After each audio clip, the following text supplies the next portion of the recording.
Hi, welcome back to my channel. My name is Hannah and this is A Date with Miss Hannah. So today we're going to be covering strategic management, but as usual, before we can start off, we shall need the verse of the day. So be sure to read it, meditate upon it, because in all, we need to put God first. So let's get right started. Evolution of strategic management, or simply a brief history of strategic management. Strategic management started evolving after the Second World War, and it is still evolving up to today due to the various changes in the economy and the environment.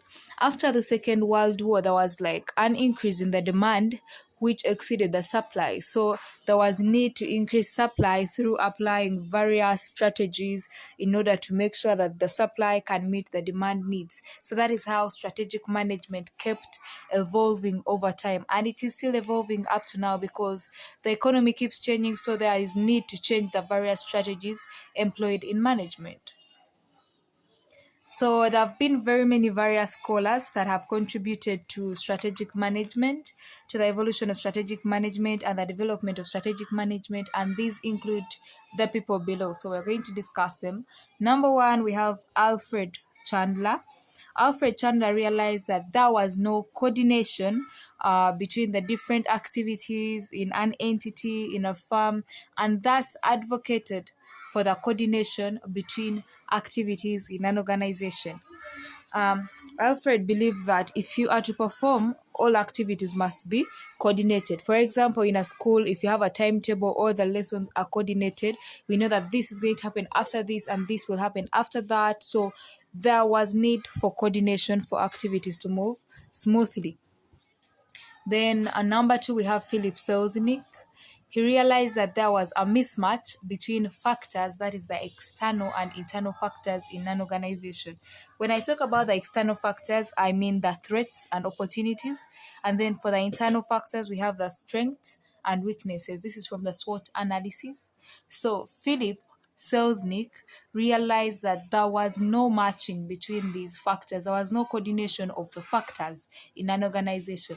So he advocated for matching and coordination of factors in an organization. The third person was Igor Ansoff. Igor realized that there was no growth in organizations and firms, and he suggested 4 growth strategies that include market penetration, development of the market or market development, product development, and diversification. Then the next person is going to be Peter Drucker of 1954. Peter Drucker realized that organizations had no objectives, and he advocated that they should always have set objectives. He advocated that he advocated for management by objective. You can say he developed a theory, management by objective, in firms. He also advocated for, I forgot to put this here, he advocated for the importance of a customer. Peter Drucker advocated for the importance of a customer. He said that before a business thinks of making profits and everything, they need to create a customer first.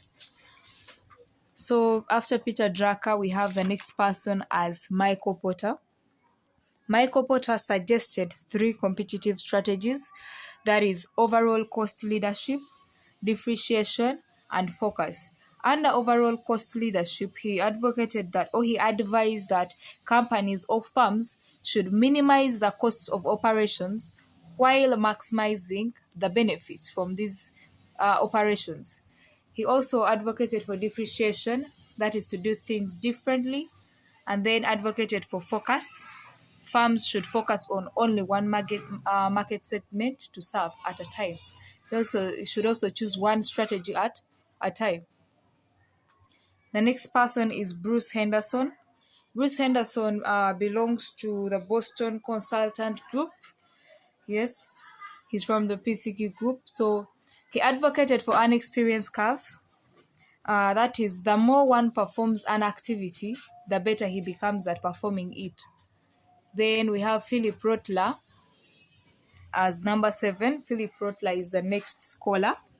Philip Rotler noticed that organizations at different positions in the business environment require different strategies. He realized that firms are at different positions, so they cannot use the same strategies trying to solve their problems, because the different stages and positions he realized were market leaders, market challengers, market followers, and then the niche.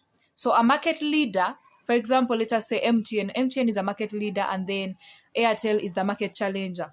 MTN has taken over the market, and then Airtel is another firm that is coming up strong enough to challenge MTN, but they are not yet at that level of being a market leader.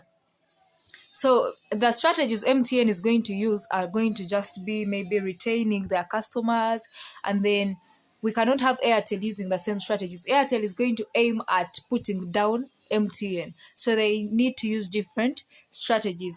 Same goes for the market followers. Let us say AfriCell, however, that is no longer existing, but these other telecom companies are market followers. So these people still need maybe to create customers and gather more customers, so they cannot go to use the same strategy that a market leader is using, because they don't have the customers to retain as yet. But yes, they need to retain the ones they have, but it is not their major priority. They still need to even gather more customers. And then the niche are those small market segments. Then we have the last person, number 8, as Ellen Alia. Okay, this is supposed to be Ellen Ali.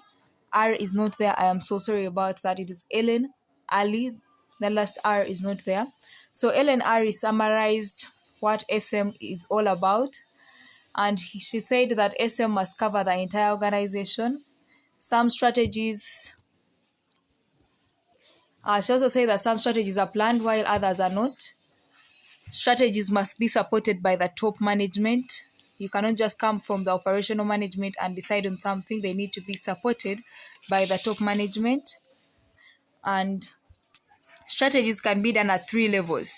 We can have strategies at the corporate level, that is the top management, strategies at the business unit level, and also those at the functional level. Business unit level is the middle managers, and then functional level, the operational managers. So, but still, we need to go back to the other point that says strategies must be supported by top management. However much they are done at the functional level, they still need to be supported by top management.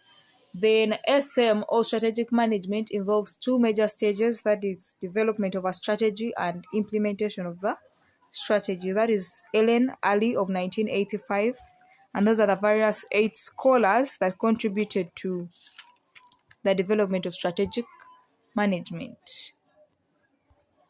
Don't forget to subscribe, like, share, and hit the notification bell for the next video.